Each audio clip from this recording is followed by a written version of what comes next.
Σερένα, σας εύχονται καλημέρα. Η θερμοκρασία σήμερα θα κυμανθεί από 9 έως 20 βαθμούς Κελσίου. Ευχαριστώ.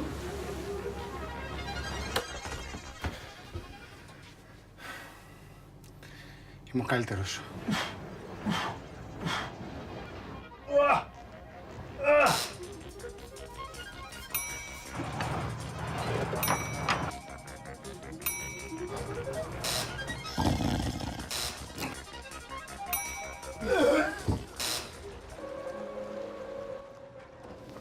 Γιατί δεν παίζουμε κάτι άλλο. Χαρτιά, ας πούμε. Δυστυχώς, εγώ δεν παίζω χαρτιά. Γιάννη, φοράς παπούτσια. Τα κουτάλια δεν είναι τέλεια. Έχεις άλια στο μαξιλάρι. Χάλια είναι. Εμένα δεν μ' αρέσει ο τρόπος που κοιμάται. Λες να είναι ανικανός. Πιστεύεις ότι τα μπουτια μου είναι χοντρά? Δεν λέω ότι έχεις κάτι. Ίσως ήταν το άγχος, ίσως... Είμαι ο καλύτερος. Είμαι ο καλύτερος, είμαι ο καλύτερος, είμαι ο καλύτερος.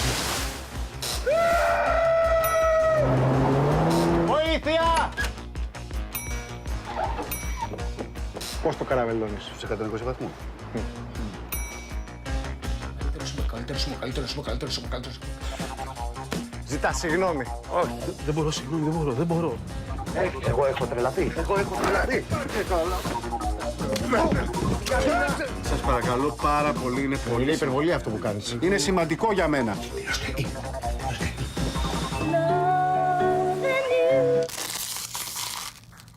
Θεωρείς τον Γιώργο καλύτερο από μένα. Ο Χρήστος θα κερδίσει, Σου έχω βάλει πολύ καλούς βαθμούς, να ξέρεις. Ωραία. Στο Χρήστο. Μπράβο, Χριστάκη, μπράβο, Χριστάκη. Και να κερδίσεις δεν σημαίνει ότι είσαι ο καλύτερος γενικότερα. Εγώ ξέρω ένα παιχνίδι.